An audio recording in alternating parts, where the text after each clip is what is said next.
Hello friends, आप सभी का अपने YouTube channel lesson plan and teaching classes में बहुत बहुत स्वागत है। मैं निशा चौधरी आज बात करने वाली हूँ लेसन प्लान नंबर 7 की, जो कि आपके माइक्रो टीचिंग से रिलेटेड है। इससे पहले मैं 6 लेसन प्लान करा चुकी हूँ माइक्रो टीचिंग की। अगर वो वीडियोस आपको देखनी हो तो डिस्क्रिप्शन में उसका लिंक मिल जाएगा, तो आप उन्हें जाकर ज़रूर देख लीजिएगा। अगर मैं बात करूं कि ये सूक्ष्म शिक्षा यानी कि माइक्रो टीचिंग किस सेमेस्टर में कराया जाता है, तो जो बच्चे यानी कि जो पीपल टीचर्स बीटीसी या डीएलएड कर रहे हैं, उनके फर्स्ट सेमेस्टर में जो शिक्षण अधिगम वाली बुक है उसमें एक चैप्टर है सूक्ष्म शिक्षण। और बहुत से कॉलेजेस में जो सूक्ष्म शिक्षण है यानी कि जो माइक्रो टीचिंग है वो कराई जाती है। बच्चों को सिखाया जाता है प्रत्येक कौशल के बारे में कि किस कौशल में किस चीज़ का ध्यान रखना है और कौन कौन सी बातें हैं जब आप टीचिंग कर रहे हो तो आपको याद रखनी है। माइक्रो टीचिंग में क्या होता है कि जो भी हमारे पर्यवेक्षक होते हैं यानी कि जो भी हमारे ऑब्जर्वर होते हैं, जो हमारे प्रिंसिपल हैं, जो हमारे टीचर्स हैं, वो जब हम टीचिंग कर रहे होते हैं तो वो क्लास में एंड में बैठे रहते हैं और हमारी जो भी कमियां होती हैं, जो हमारी गलतियां होती हैं, वो उन्हें बताते हैं। इससे हमें क्या होता है कि हमें सीख मिलती है, हमें पता चलता है कि हम कहाँ गलतियां करते हैं और जब हम टीचिंग करें तो हमें किन किन बातों का ध्यान रखना है और कौन कौन सी ऐसी गलतियां हैं जो हमें फिर से कभी नहीं दोहरानी। मैं तो यही सजेस्ट करना चाहूँगी कि जो माइक्रो टीचिंग है वो सारे कॉलेजेस में कराई जाए, लेकिन हाँ, कुछ कुछ कॉलेजेस हैं ऐसे जो नहीं कराते हैं।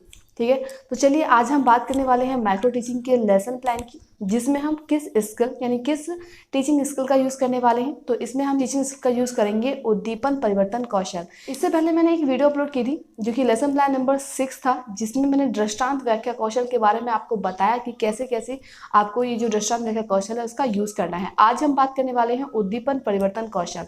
अगर मैं बात करूं, अगर आपको और ब्रीफली जानना है कि ये उद्दीपन परिवर्तन कौशल होता क्या है, इसमें किन किन बातों का ध्यान रखना है, तो आप अपनी डीएलएड या बीटीसी की बुक है उसमें आपको जो उद्दीपन परिवर्तन कौशल है उसके बारे में ब्रीफली बताया हुआ है। और अगर आप वो बुक नहीं पढ़ना चाहते तो मैंने एक वीडियो अपलोड की गई है जिसका टाइटल रखा है मैंने शिक्षण कौशल। तो उसमें आपको सारे कौशल में क्या होता है, किन किन बातों का ध्यान रखना है, वो सब कुछ बताया हुआ है, तो आप उस वीडियो को भी देख सकते हैं। तो चलिए शुरू करते हैं आज की वीडियो, जिसमें अगर मैं बात करूं तो जो मैंने आज की वीडियो है उसमें मैंने सब्जेक्ट ली है हिंदी और आपकी उप विषय होगी पद्य। उसके बाद में बात करूं अगर मैं प्रकरण की, तो आपका प्रकरण यानी टॉपिक रखा है मैंने यहाँ पर कविता। यानी कि उद्दीपन कौशल में थोड़ा मैं आपको बता दूं कि उद्दीपन कौशल में क्या होता है कि जो भी आप चीज़ पढ़ा रहे हैं उसमें आपके जो हाव भाव है, आपकी जो सुर लय है, जो ताल है, उस सब का ध्यान रखना होता है।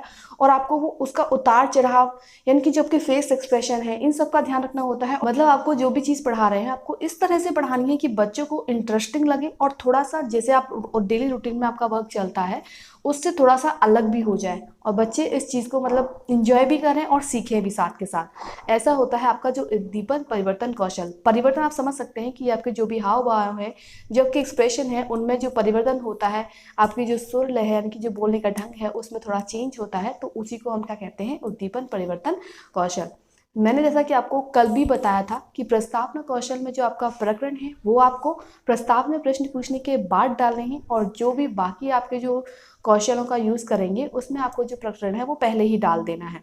तो सबसे पहले आप क्लास में एंटर करेंगे, उसके बाद में आपको ये ब्लैक बोर्ड एंट्रीज फिल करनी है जिसमें आपको दिनांक डालनी है, विषय डालनी है, उपविषय डालनी है, प्रकरण डालना है, कक्षा, कालांश और समय यानी कि अवधि।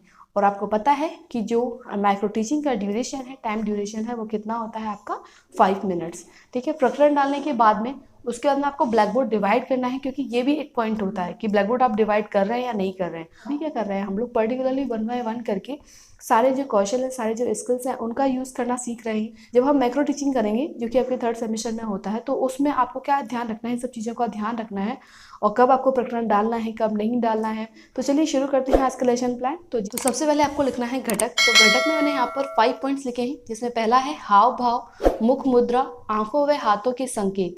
यानी कि घटक में ही आपको जो उद्दीपन परिवर्तन कौशल है उसमें क्या क्या होता है उसके बारे में आपको पता चल जाएगा। ठीक है, फिर सेकंड है आपका स्वर में उतार चढ़ाव, यानी कि जो भी आप बोलते हैं उसमें आपका उतार चढ़ाव होना चाहिए। थर्ड है आपका छात्र शिक्षक अंतर क्रिया में परिवर्तन। जो छात्र और शिक्षक अंतर क्रिया है उसमें परिवर्तन, यानी कि जैसा मैंने अभी बताया कि जैसे आप डेली पढ़ाते आ रहे हैं उसमें जो उद्दीपन परिवर्तन कौशल है जब आप उसका यूज़ करते हैं तो आपका जो भी जो डेली रूटीन होता है उससे थोड़ा डिफरेंट हो जाता है और कुछ नए तरीके से सीखने को मिलता है बच्चों को, है ना। उसके बाद में आपका फोर्थ है श्रव्य दृश्य क्रम में परिवर्तन। उसके बाद में नेक्स्ट आपका है भाव केंद्रीयकरण। ठीक है, उसके बाद हम नेक्स्ट बात कर लेते हैं अगली हेडिंग की, जो कि है आपकी सहायक सामग्री।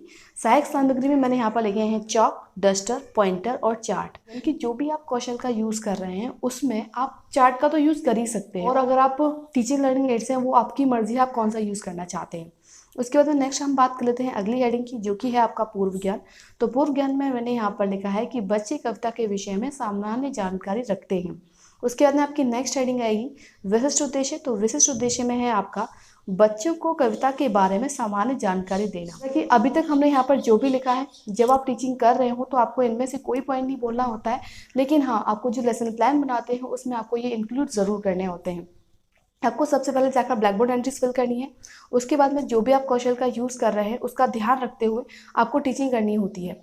जैसे कि इससे पहले हमने दृष्टांत वाक्य कौशल का यूज़ किया, प्रस्तावना कौशल का यूज़ किया, शामपट कौशल का यूज़ किया। उससे मैंने आपको सारी चीज़ें बताई हुई हैं, कैसे कैसे किन किन चीज़ों का जब उस कौशल का जब उस स्किल का यूज़ कर रहे हो तो आपको ध्यान रखना है।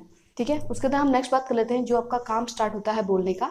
जो एक्सप्लेनेशन है यहीं से आपका जो वर्क है वो स्टार्ट होता है। यानी कि जब भी आप किसी भी कौशल का यानी किसी भी स्किल का यूज़ कर रहे हो तो आपको जो अभी मैंने पॉइंट्स बताए, घटक, सहायक सामग्री, पूर्व ज्ञान और ये सब जो पॉइंट्स हैं ये आपको बोलने नहीं होते। हाँ आपको अपने जो लेसन प्लान है उसमें इंक्लूड ज़रूर करना है, इस बात का ज़रूर ध्यान रखें। आपको बोलना कहाँ से है, आपको बोलना है प्रस्तुतिकरण से। जैसे कि मैंने प्रस्तुतिकरण में 3 कॉलम्स बनाए हैं, जिसमें पहला है मेरा क्रम संज्ञा। उसके बाद में मेरा सेकेंड है छात्र अध्यापक क्रियाएँ, या फिर अगर लेडीज टीचर हैं तो वो लिखेंगी छात्र अध्यापिका क्रियाएं।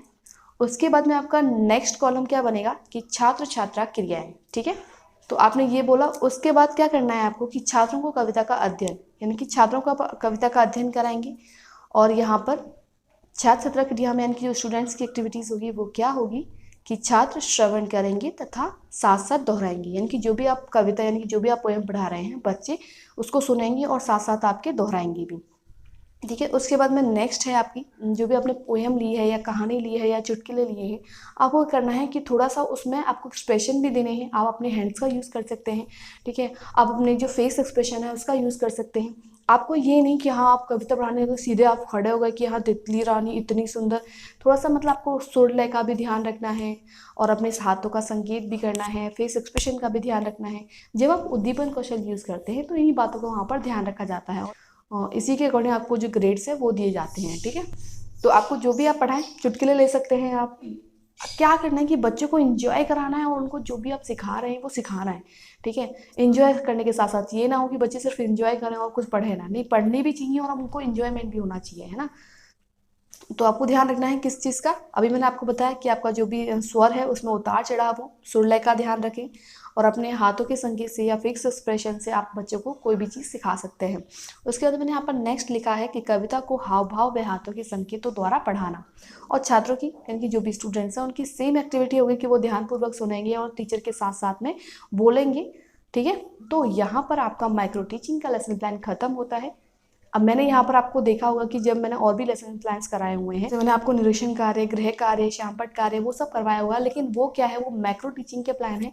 यानी कि फुल आपके जो 30 मिनट, 35 मिनट या 45 मिनट का जो लेक्चर होता है उसमें आपको कैसे कैसे पढ़ाना है उस बारे में बताया हुआ है। लेकिन अभी हम बात कर रहे हैं माइक्रो टीचिंग की। तो माइक्रो टीचिंग में और मैक्रो टीचिंग में भी हमें डिफरेंट स्किल्स का यूज़ करना है 1 बाय 1। तो इसीलिए आपको सिर्फ छोटे से लेसन प्लान मिल रहे हैं देखने के लिए, कहाँ से शुरू करना है, कहाँ ख़त्म करना है और किन चीज़ों का आपको ध्यान रखना है, इन चीज़ का भी आप ध्यान रखिएगा। और एक बात और दोस्तों कि अक्सर क्या होता है कि जब हम टीचिंग कर रहे होते हैं तो टीचिंग तो हम करके चले जाते हैं और ब्लैक बोर्ड एंट्री जो हमने फिल करी होती है हम भूल जाते हैं उन्हें रब करना।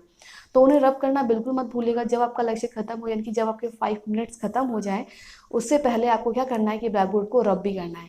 ऐसा भी मत करना कि आपने 2 मिनट में 1 मिनट में आपने ब्लैक बोर्ड एंट्रीज फिल कर दी, उसके बाद में आपने जो भी आपका था आपने जल्दी बोल दिया और उसके बाद आपने ब्लैक बोर्ड रब कर दिया और आपका टाइम देखा तो टाइम हुआ है आपके सिर्फ 3 मिनट्स। इसका भी ध्यान रखना है, यानी कि जो भी आपका टाइम लिमिट है उसको आपको बहुत ज़्यादा ध्यान रखना है। आपका टाइम ऊपर भी नहीं जाना चाहिए और इतनी जल्दी भी नहीं खत्म हो जाना चाहिए कि आपने क्या समझाया बच्चों को समझ ही नहीं आए, है ना। तो दोस्तों अगर आपको इस मैक्रो टीचिंग के लेसन प्लान का पीडीएफ चाहिए तो उसका लिंक मैं डिस्क्रिप्शन में दे दूंगी, आप वहां से चेक कर सकते हैं। और अगर आपको वीडियो अच्छी लगी हो दोस्तों तो बिना लाइक करे और चैनल को बिना सब्सक्राइब करे बिल्कुल मत जाइएगा। तो चलिए मिलते हैं अगली वीडियो में, तब तक के लिए गुड बाय दोस्तों।